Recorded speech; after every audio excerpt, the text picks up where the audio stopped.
The best peer scorer in the 2026 recruiting class is headed to Spokane for an official visit next month.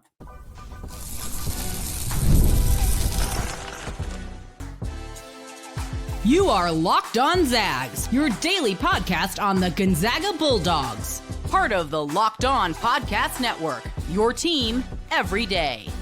What is going on, y'all? Welcome into the Locked On Zags podcast, part of the Locked On Podcast Network, your team every day. I'm your host and longtime Gonzaga podcaster, Andy Patton, here to bring you news and updates on all things Zag athletics. Today's episode is brought to you by Monarch Money. Take control of your finances by using Monarch Money and use code LOCKEDONCollege at monarchmoney.com and you'll get 50% off for your first year. Handful of different stuff to cover today, folks. Gonzaga is going to host an elite shooter from the 2026 class in October. We're going to talk about that and some other recruiting updates. Haven't done a recruiting show in a while, so got some updates for you all today. Plus, a look at the WCC's newest reported member in conference realignment. They're not joining till Gonzaga's gone, but we're going to talk about what it means for West Coast college basketball. And then we're going to close out the show with another one of our best from the state rankings. For those of you who've been following along this summer, we've been talking about the best players in the Mark Few era of Gonzaga's history from each state. Today, we're talking Minnesota. That's going to be a fun conversation because there's two superstars from the state of Minnesota that we're going to talk about to close out the show. But first, we lead with the recruiting news that Luca Foster, a four-star recruit in the 2026 class, is set to take an official visit to Spokane next month. October 11th through 13th are the dates listed. This has been reported a handful of places, notably by Max Mendel at 247 Sports on the Inside the Kennel website. And we've known for a while that Luca Foster was a target for Gonzaga. In fact, he revealed his top 9 back on August 8th, I believe that it was, August 7th, 8th, somewhere in there. He revealed his top 9 list, and Gonzaga was on the list alongside Villanova, Oklahoma, Michigan, Georgetown, Ohio State, Virginia, Pitt, and Oregon. So a very decorated group of schools in Luca Foster's top 9. And at the time, he had scheduled a few official visits and had planned to take a few other official visits to the point where I believe 7 of the 9 schools or 6 of the 9 schools that were in his list, he had either planned to visit or had already visited. Gonzaga was not among them at the time. And so we kind of glossed over Luca Foster a little bit on the show because he hadn't planned that visit. But now with that visit on the docket, Gonzaga is squarely in the mix to bring Luca Foster to Spokane. And Foster's a player he's a 4-star player. We'll talk about him, his game a little bit, but he was kind of a late riser in the class, which means that his recruiting is kind of a little bit behind where most other players are at right now. We've also had, for those of you who are everyday listeners, first of all, shout out to you. Appreciate it. We've talked about the fact that the 2026 class just collectively is going slower from a recruiting perspective for a variety of reasons, most notably the House settlement, which has impacted programs' ability to promise future money to high schoolers. So these guys who saw their teammates from a year or two prior get, $250,000, $500,000, $750,000 promised to them by schools, that they committed to in 2024, 2025, those promises are not coming right now as these programs are dealing with, 75% of their $20 million allotment going to football. And how are you as an SEC school or a Big Ten school able to spend that kind of money on a freshman? And then, of course, just the collective desire for many of those programs to instead recruit via the transfer portal. And I'd rather go get a guy who's already scored 15 points a game at a D1 school than a high schooler. And so you're seeing this class take their time more so than we've seen in many previous classes. And Luca Foster, because he kind of jumped onto the scene late, has really not been somebody that's been in these recruiting conversations for all that long. But there's a reason that he is so highly coveted. There's a reason schools like Nova and Michigan and Pitt and Ohio State and Oregon are in the mix here, and of course Gonzaga as well. He's a 4-star forward. He's kind of a 2-3 hybrid, more of a small forward, although Gonzaga plays as close to positionless basketball as you can. For him, he's not a point guard, not a center. That means he can kind of play any other position for the Zags. 6'5". He's from Link Academy in Branson, Missouri, but he's originally from Pennsylvania. Pitt has been really, really heavily recruiting him for a very long time. Obviously, his native roots to Pennsylvania could make Villanova a big player here as well. 36th ranked player in the 2026 class, according to 247 Sports. There is so often, I feel like part of the conversation is the discrepancy that all of the other recruiting services have. We've talked about this a lot with center Sam Funches, who is like the top 30 recruit at times at On3, and then not even in the top 100 at 247 Sports. There is near uniformity between the top 3 recruiting services with regards to Luca Foster. 247 Sports has him 36th. On3 has him 37th. ESPN also has him 37th. They are very much in lockstep with where Luca Foster belongs in this 2026 class. And it's in a pretty good spot, a top 40 recruit in this class, a very well-regarded player. It is because of one key skill. Luca Foster is a tremendously dynamic scoring wing. He is a great outside shooter. In the EYBL circuit, playing with some of the best high school players in the country, Luca Foster shot 40% from 3 and nearly 60% on 2-pointers. He is also a strong free throw shooter. He is one of the most efficient scorers in the high school ranks at this time and is lauded primarily for his outside shooting. 40% from 3 on like 5 attempts per game, playing against some of the best high schoolers in the country.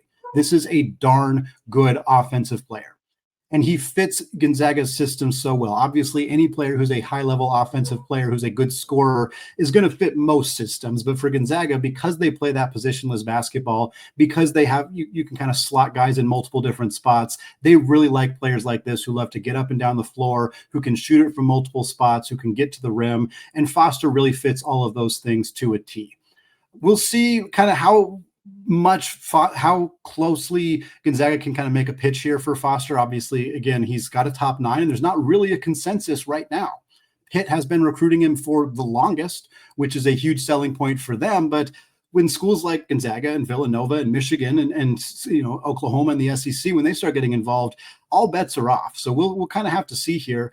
My instinct, I still think of old coaching staff. So I'm like, well, he doesn't seem like he'd be a fit at Virginia, forgetting that Virginia's not coached by Tony Bennett anymore. Like their new coach, Ryan Odom, is somebody that might really like a player like Luca Foster. So we'll see. Gonzaga, the fact that they're getting him on campus, obviously a huge boost for them. Getting him on campus in October, it'll be a week after Craziness in the Kennel, so he won't be there for that, but he'll still get an opportunity to see the facilities and potentially be swayed by Mark Few's consistently top 5 offense in all of college basketball, and see if they can get this high-level scorer to commit to Spokane after his visit next month.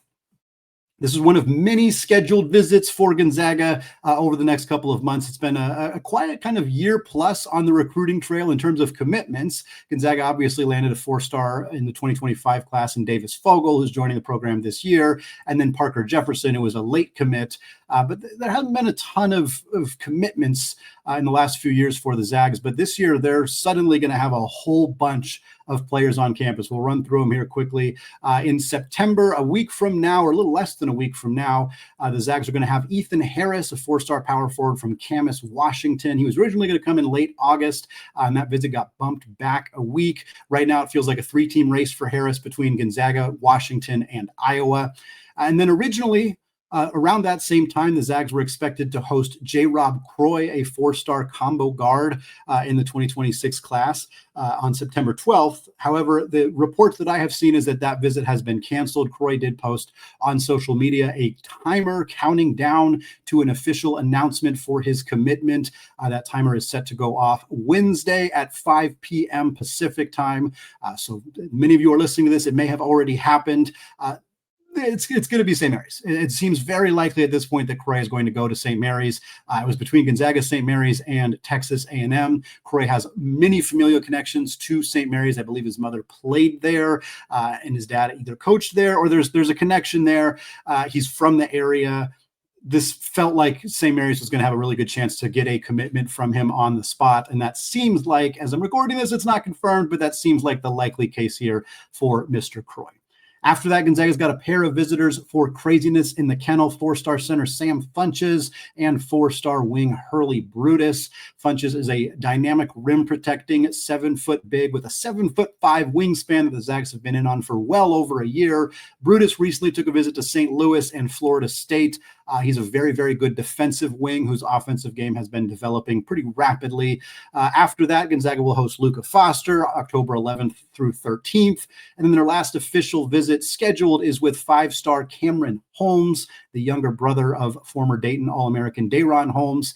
Cameron Holmes set to visit November 8th and will be in the house at the Spokane Arena for Gonzaga's game against Oklahoma. Gonzaga also has been in contact with number 1 overall recruit Tyron Stokes, number 8 overall recruit Baba Oladotun, as well as one of the top point guards in the class, Ikenna Alozie. All have indicated at times that they're planning to take a visit to Spokane, although none of them have actually revealed the date of those visits. Gonzaga is also pursuing Bo Ogden and Anthony Felici. Felici has some visits scheduled, and the Zags are really hoping to get him on campus at the end of those visits to try to get a commitment from him.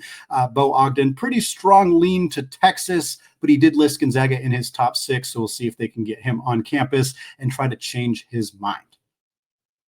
Well, folks, moving away from our recruiting conversation to talk about Gonzaga's departure from the WCC and what it means for the conference, because they're working hard to backfill, and they may have just landed themselves a nice up-and-coming program in the college basketball space. We're going to talk about that in just a second. But first, folks, Mazda crafts cars for those who choose to do more than simply move. They follow what moves them every time they drive, and that's what makes Mazda stand out. They go beyond safety, style, and performance to deliver a driving experience that feels alive in every detail. Mazda offers more than safety. As of August 2025, it's won more than 2025 IIHS Top Safety Pick Awards than anybody else. As an athlete focused on every detail, Mazda does the same, from metallic accents to hand-stitched Napa leather. You can feel it in the movement you get behind the wheel. It's smooth handling, intuitive controls, and standard all-wheel drive in every crossover SUV. Whether it's a quick drive to practice or a weekend road trip, Mazda makes everyday drives feel special. It's the small details that make the big plays. And just like there's more to every player, there's more to every Mazda vehicle. Mazda, move and be moved. All right, folks, segment 2, still Andy Patton, still Locked On Zags podcast. Like I said, moving away from our recruiting conversation, talking about the visit for Luca Foster in mid-October, to instead talk about a report from John Rothstein of CBS that came out on Tuesday morning about UC San Diego, the Tritons, down in La Jolla, California. They are reportedly set to join. I shouldn't say set. They are reportedly in deep conversations to join the WCC in the 2027-28 season. I believe the way Rothstein phrased it was finalizing details. So it sounds like this is going to happen. It has not been confirmed as of this recording by either the WCC or by UC San Diego, although that may take a while before there is confirmation. Somebody leaked it to John Rothstein for a reason, so I feel pretty confident in saying that this is going to happen. It also just makes a lot of sense for all sides involved. So we're going to talk a little bit about who UC San Diego is, what it means for the WCC, and by default, what it means for Gonzaga as well. UC San Diego, the Tritons, they have only been at the Division I level since 2020. They made the move. They started making the move in like 2017 or so, got up to the D1 level in time for the 2020-21 season. They are competing in the Big West Conference. Not a surprise there. The Big West tends to be where most of the UC schools operate out of. They've been in the Big West, again, since 2020 in 21 different sponsored sports. That includes both men's and women's basketball, as well as men's and women's cross country, rowing, soccer, track and field, swimming and diving, water polo, volleyball, and basketball. We already said that. And then they also have a men's baseball team, a women's softball team, and a men's golf team. So not every one of those sports would necessarily make it over to the WCC. I don't believe the WCC sponsors. I don't think they sponsor men's volleyball. I'm almost positive they don't. And I don't think they sponsor swimming, diving either. So we'll see see what ends up happening with those sports. But for the most part, this would seemingly be a all sports move across for UC San Diego into the WCC, again, starting in 27-28. So this wouldn't happen, obviously, this upcoming year, but it also would not happen the following year, Gonzaga's first year in the Pac-12. The WCC would not have UC San Diego just yet. The main reason for this move is pretty simple. UC San Diego is a darn good basketball school. Obviously, they've not been at the D1 level for very long, but in the time that they have been there, they have steadily improved to the point where they actually set a record, something that has never been done before. Last year, both the men's and women's basketball programs were eligible to make the NCAA tournament for the first time, and both of them did. That is the only school in history to have both their teams make the big dance in their first year of eligibility. The men's basketball team has had tremendous growth under head coach Eric Olin. In their first 3 years, UC San Diego won 30 games combined. One of those was the shortened 2020-21 season, so we'll give them a pass there. But they won 30 games in 3 years and lost 46. Then in their fourth year, they went 21-10. That included going 15-5 in the Big West. And then in their fifth year, this past year, they won 30 games and only lost 5. So again, to put this into perspective, in 3 years, they won 30 games and lost 46. And then in their fifth year, they won 30 games and lost 5. That is a unbelievably meteoric rise. I am not saying that UC San Diego is like the next Gonzaga or anything like that. It is way too early to make any kind of proclamations like that. But when you want to look at a trajectory of a program's growth, you're not going to see a growth line that's quite as dramatic as going from 30-46 to 30-5 in just a short period of time. This team was phenomenal last year. Throughout the season, UC San Diego and UC Irvine both looked like legitimate NCAA tournament teams. There was a lot of talk. Could the Big West get 2 bids into the big dance? We knew they wouldn't. We thought they should, but we knew they wouldn't. That's not how it works in the modern college basketball space. Unfortunately for UC Irvine, fortunately for UC San Diego, they won the Big West Conference tournament. They got the bid. They earned a 12 seed and took Michigan right up till the final bell. It was a 2-point game. The Tritons nearly pulled off a very fun 12-5 upset over Dusty May and the Michigan Wolverines. Were not quite able to do it, but what a tremendous season they had. Coach Eric Olin parlayed that great season into a departure. He took the head coach job at New Mexico to replace Richard Pitino, who went over to Xavier. But the new coach for UC San Diego was their longtime associate head coach, Clint Allard. He's been there since 2014. He played there prior to that. So he is somebody who is more than capable of continuing this program's great success over the last couple of years or so. For the WCC, obviously this is a move to backfill. There's no real secret there. This year, upcoming season, the WCC will have 12 teams. But after that, after the 25-26 year is over, they will drop from 12 to 9 because they will lose Gonzaga as well as affiliate members Oregon State and Washington State. They were planning to be at 10, but Grand Canyon, after accepting an invite to the WCC, changed their mind a month later, pulled out of the WCC, joined the Mountain West, and actually got invited to join the Mountain West a year early.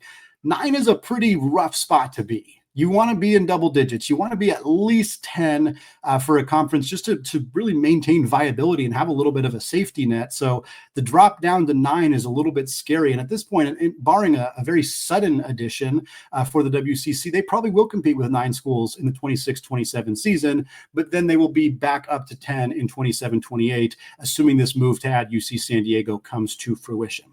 Some folks have speculated, and we will address the speculation here, that this move is in part a response to a news announcement that's coming soon that St. Mary's is joining the Pac-12. To be clear, this is at this time a rumor and a rumor only.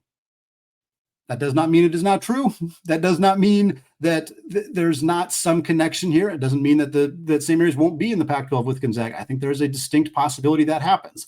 But this is not being done in response to that because it takes way longer than that. These rumors really cropped up like a few weeks ago. It's possible that Stu Jackson, the WCC commissioner, has known or felt like St. Mary's was going to go to the Pac-12 for a longer period of time, but I think it's been months and months of conversations with UC San Diego to make this happen, and I don't think that any recent announcement about that really has any indication that it's involved with St. Mary's and a potential decision for them on the Pac-12.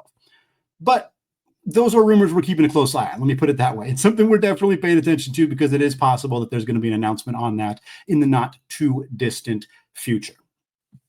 Also worth pointing out, UC San Diego, very different institutionally than the rest of the WCC. There's about 43,000 students at UC San Diego. Their endowment is about $1.3 billion. This is a huge school.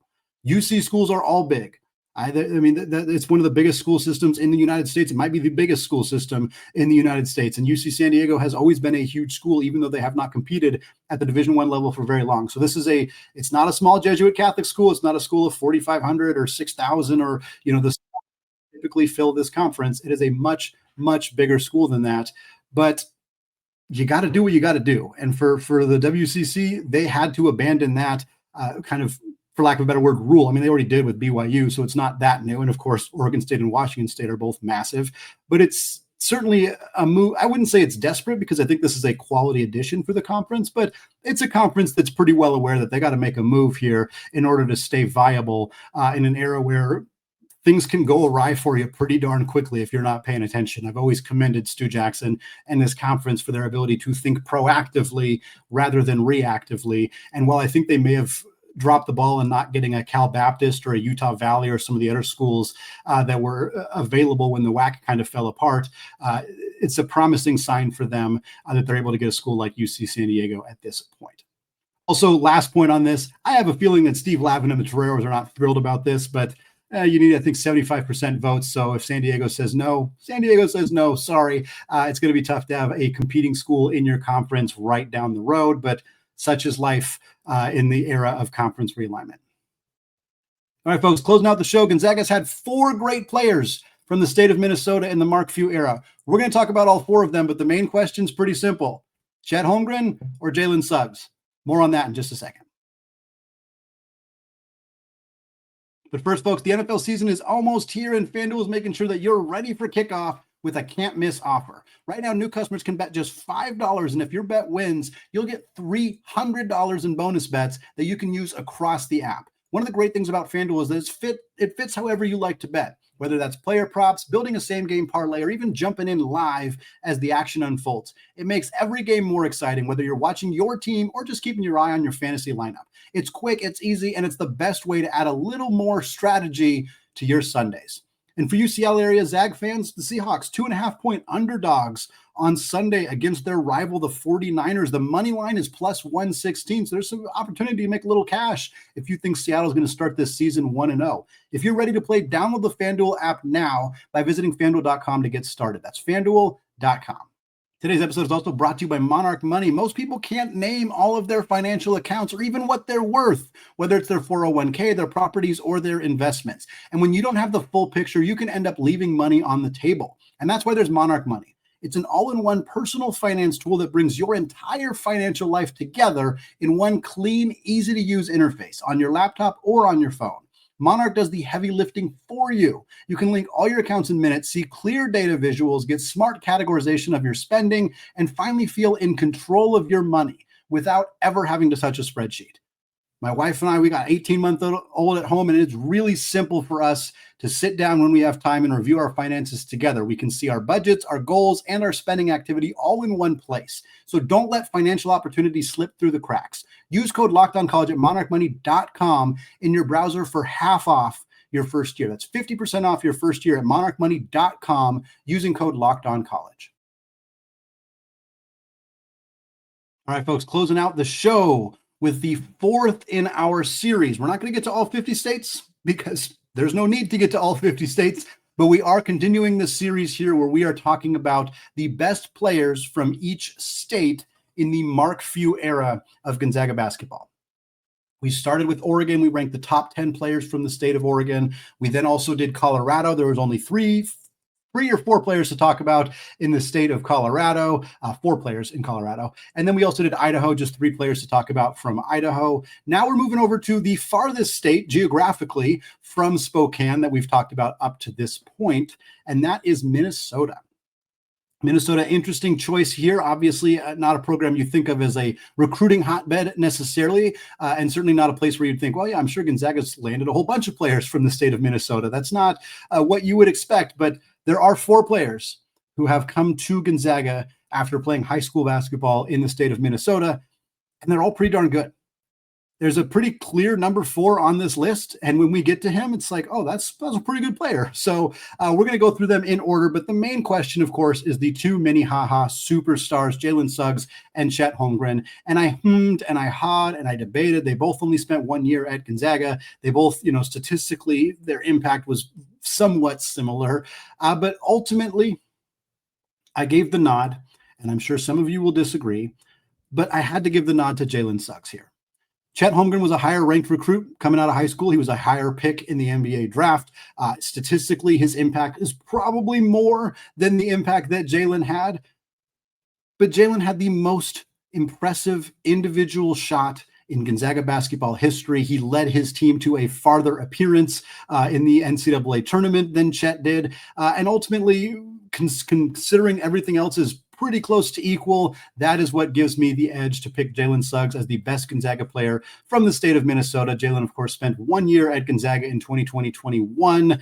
He played 30 games for the Zags, averaged 14.5 points, a little over 5 rebounds, 4.5 assists, and 2 steals per game. Shot 59% on 2-pointers, about 34% from 3. He was a consensus All-American. He was the WCC Rookie of the Year. He was also a WCC first-team player, WCC tournament MVP, also NCAA tournament, all-tournament and all-region team member. Not surprising there, obviously, for him. He's one of very few 5-star players to commit directly to Gonzaga. Of course, Chet Holmgren followed suit by doing that the next year. Suggs also led the WCC with 57 steals in his lone season in Spokane, also led the conference in defensive rating and defensive win shares. His 3.5% steal rate, by the way, is the highest single season mark in Gonzaga basketball history.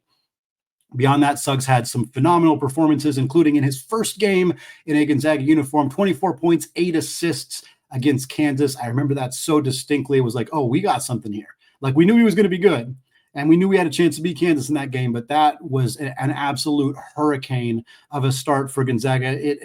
At that point, before that game, if you told many people that, hey, Gonzaga is going to go undefeated until the national championship, there might have been some people who were like, yeah, I guess I could see it. But after that Kansas game, everybody believed it. Everybody was like, oh. And then after that Iowa game, a few weeks later, I think Suggs had 27 in that game. It was like, oh, okay, never mind. Now it's like, they better. Like, they're going to have to, because that team was that good. And Suggs was a catalyst for one of the greatest seasons in Gonzaga basketball history, and unquestionably one of, if not the greatest moment in Gonzaga basketball history. Of course, the 37-foot banked 3-pointer against UCLA to send Gonzaga to their second ever national championship appearance. Suggs actually played well in that championship game against Baylor as well. He was about the only player for Gonzaga that did in that unfortunate, disastrous loss for the Zags. But my goodness, Jalen Suggs is a very fun and easy player to remember for his prolific career at Gonzaga.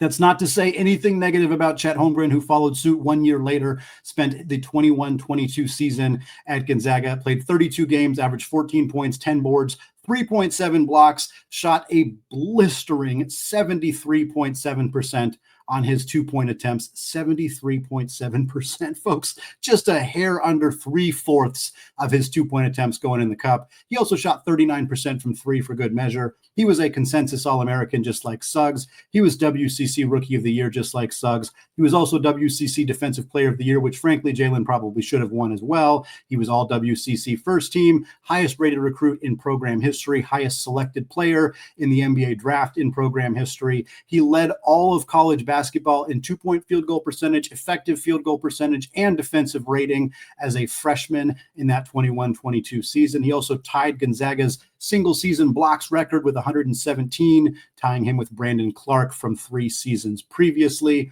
Chet was incredible.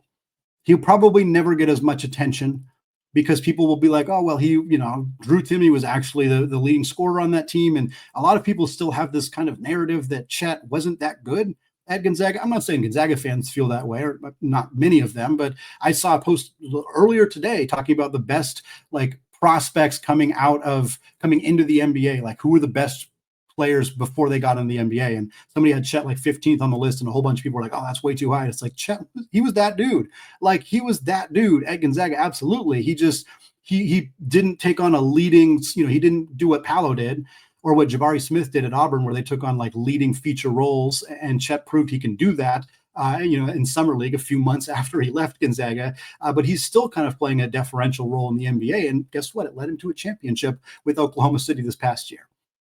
Those are your top two. It's not even remotely debatable. And again, that's not even a slight to number 3, who's one of my favorite Zags of all time. The only player on this list who played more than 1 year at Gonzaga. And that would be Brooklyn Park's own Oseo High School graduate, Sam Dower. Sam Dower was at Gonzaga from 2010 to 2014. He played 137 games in a Gonzaga uniform, started 38 of them, almost all of them coming in his senior year.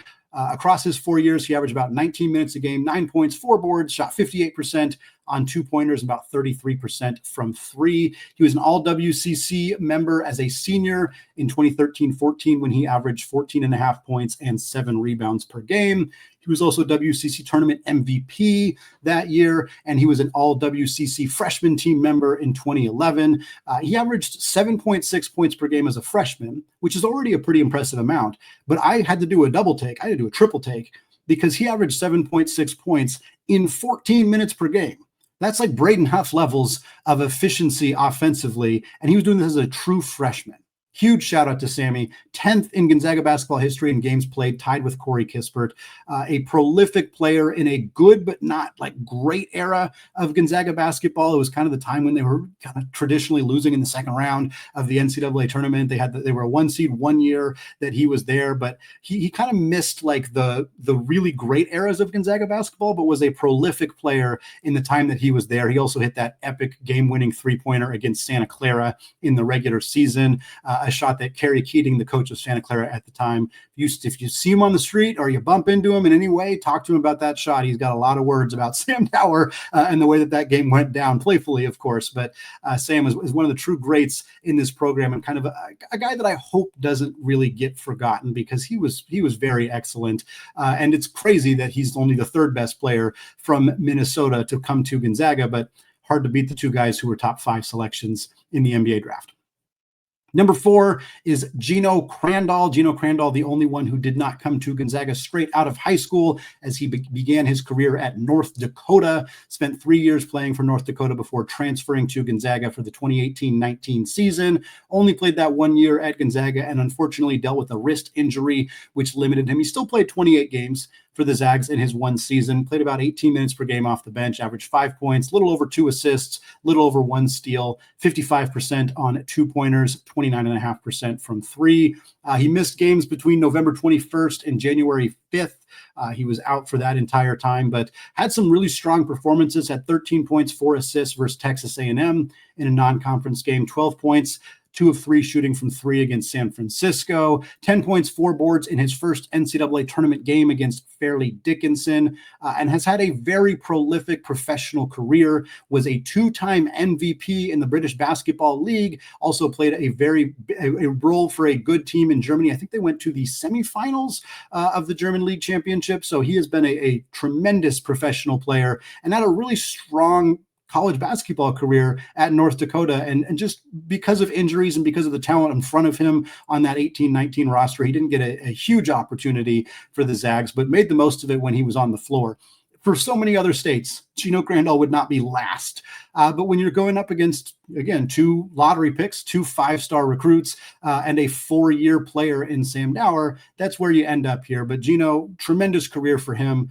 Love getting a chance to talk about him. Really happy that this kind of opens up an opportunity to talk about some guys, talk about some former players for Gonzaga. And while Chet and Jalen are very far from being forgotten, it's important to me that we don't forget players like Sam Dower and Geno Crandall as well, which is what makes this exercise extra fun.